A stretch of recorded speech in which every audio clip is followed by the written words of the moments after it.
Well, I want to start off today sort of by taking a bird's eye view of America. How does this country look from the outside? And what's the pulse of the nation these days? There are, of course, a number of factors to consider. But let's look first at President Obama's approval rating. For the third week in a row, it's at the lowest in his presidency. Now, if you take a look, you can see it's at 40%. But this also includes a two-day low of 38% during a couple days last week. That is the lowest since he took office. Now, the economy, of course, a primary concern for people from both parties. And in many cities across America, the struggle is manifesting itself in the form of extreme violence, especially from young people who feel they have no prospects for jobs or otherwise in the future. Now, one of those cities is Milwaukee, Wisconsin, where earlier this month there was mass violence in the form of riots. Now, you're looking here at cell phone video taken at the Wisconsin State Fair earlier this month in Milwaukee County. Now, according to several 911 calls and witnesses, hundreds, maybe even thousands of young black people were attacking white people on the streets. One of the calls came from someone saying his mother had been attacked. Others who said they were pulled from their cars or off their motorcycles. Now, I don't know about you, but I don't really see much coverage of this. Race riots in a major city? The news on major networks seems more often to look something like this. Nancy Grace will reportedly be competing on the new season of Dancing with the Stars. Let's talk about the dress, or should I say dresses. Beyonce and Jay-Z expecting a child, and she made that announcement at the Video Music Awards last night. All right, so what's the deal here? Why are problems like this still happening? Local Milwaukee officials, there's some Milwaukee officials that say something needs to change. And one of them is joining us now for more. His name is Bob Donovan. He is an alderman of the 8th District of Milwaukee. Hey there, Bob. Let's start out by, I just want you to talk a little bit about race in your city. According to the U.S. Census, Milwaukee is the #1 most segregated city in America. Paint a picture for us of what this actually means, how it looks, and how it has led to problems. Well, I think, Christine, without a doubt, Milwaukee has been labeled and continues to be over the years a segregated community. I think that's changing to some extent, but certainly when you look at the city of Milwaukee compared with its suburbs, which are largely white, the suburbs, Milwaukee is most definitely segregated. We're seeing a greater movement to other parts of the city, but more and more it's becoming a minority community. Couple that with a huge problem in black male unemployment in Milwaukee's inner city, some placing it at close to 50%. That has its problems that, unfortunately, there are far too many individuals in Milwaukee who have chosen to ignore it. So when that creates some difficulties. When you have 50% of any kind of population unemployed, that can certainly lead to a host of problems. I'm wondering, though, I mean, is this a place, if people visit Milwaukee, is this a place where you see, interracial couples walking in the street, or is it simply kept so separate that people don't even acknowledge each other? Oh, you certainly see interracial couples, and I mean, I wouldn't want to paint a picture that isn't realistic. Milwaukee's a beautiful city. We have a great downtown. We have many great amenities. Having said that, we've got some problems, but certainly you see interracial couples, and those hyper-segregated days are long gone. We're seeing significant numbers of blacks throughout the city and a large Hispanic population. Milwaukee's a very, very diverse community. But I've got to say, Bob, I mean, this was really surprising to me to hear about hundreds of young black people, mostly guys, consciously attacking people inside and outside of the State Fair a few weeks ago. One of the calls I heard was from somebody calling in saying there's a black-on-white fight in the middle of the street. Where does this stem from? Well, that's a good question. I'm simply saying we need to first admit we've got this problem, and I think this whole community was really, it was a wake-up call what occurred at State Fair. Yet at the same time, I will tell you these problems have gone on in Milwaukee.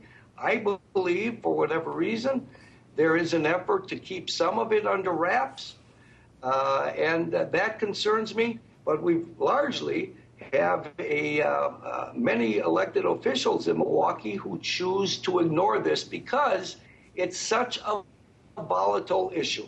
I'm simply saying, and have come out with a 10-point plan to try and begin to address the problem, first by admitting the problem exists and then taking steps to address it. I think that's a really interesting point. I know that you have said this before, that when it comes especially to race and youth violence, a lot of people simply throw their hands in the air. Like you say, they choose to ignore it. They don't want to talk about it.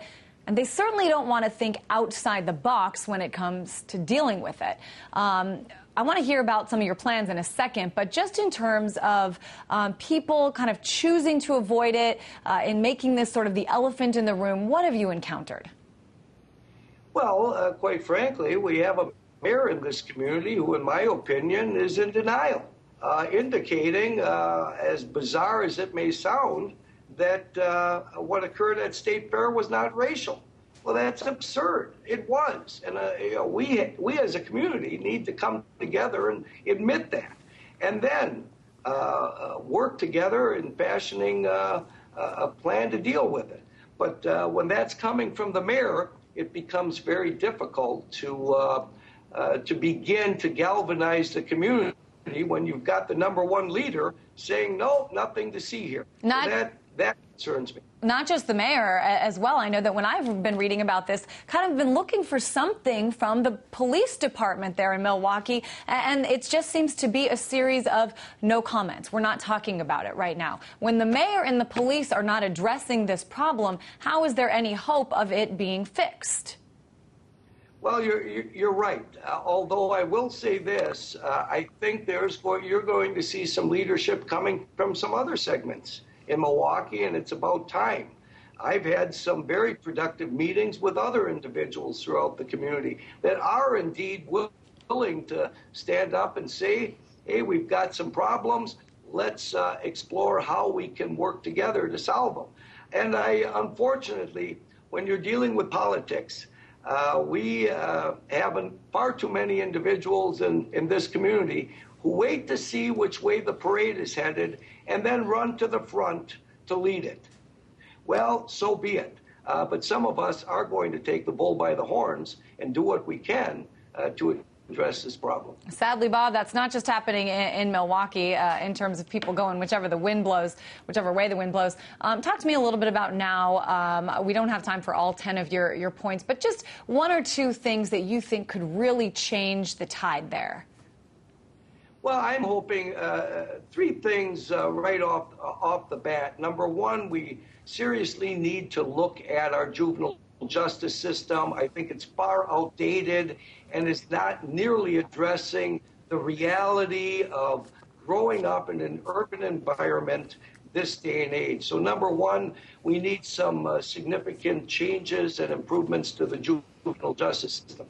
Secondly, I'm hoping what's critical in my estimation is that young people who are on the fence, are facing real challenges, be taken out of the environment that is causing those problems and gotten into boarding schools, even to the point of resurrecting orphanages if necessary, to provide a more stable environment. Every kid deserves to grow up in a safe, secure, nurturing environment. And for a variety of reasons, that is simply not occurring here in Milwaukee. And I might add, in many, many other large urban centers throughout America. But Bob, I've got to ask you, I mean, you've said changing the juvenile justice system, that's a process that could cost millions of dollars that most cities and states don't have right now. You've talked about taking children out of their homes. I mean, I don't think that's really going to fly with a lot of people. Whether or not you think their parents are doing a good job of raising them, you know, some of these kids live with their parents, and plucking them from those environments just seems like a hard idea to sell. Well, and you're right, and I'm not necessarily advocating that At the same time, we've got a lot of kids in the foster care program that is largely a broken system. I say if we're able to take some of them into a boarding school environment or an orphanage, I'm certainly not advocating taking kids from good families. Yet, I will also say this, there are a significant number of families who will admit they can't handle the burdens of that their children are presenting. By God, if we need to offer those kids something better. At the same time, regarding the juvenile justice system, regarding the orphanages, regarding boarding schools, this state, this community, this federal government spends a fortune of money in daycare, in the correctional systems, in education. I'm not necessarily advocating spending more, but let's redirect the monies we're already spending into some pilot projects that could indeed make a difference. You had mentioned, Christine, before, thinking outside the box. We can't be afraid to do that. We've got some serious problems, and we need to begin to start thinking outside the box because the status quo isn't getting the job done. My last question for you, Bob, and these are all really interesting ideas, certainly to think about at least and to consider for the long term. But what about the short term? I know just in about a few days, a protest is planned for Milwaukee, Wisconsin. It's called the In Defense of White America protest. This is a neo-Nazi group, the National Socialist Movement. They're planning this, and, you know, they're saying it's going to be peaceful, but how are city leaders going to prepare for something like this? Well, yeah, this is occurring in a suburb of Milwaukee, but I know that the Milwaukee police will be involved. There will definitely be enough police presence at that event. So, unfortunately, you know, we live in a society where you have individuals who simply thrive on pure hatred. That's unfortunate. But they'll be given an opportunity with freedom of speech to say the garbage they're going to say.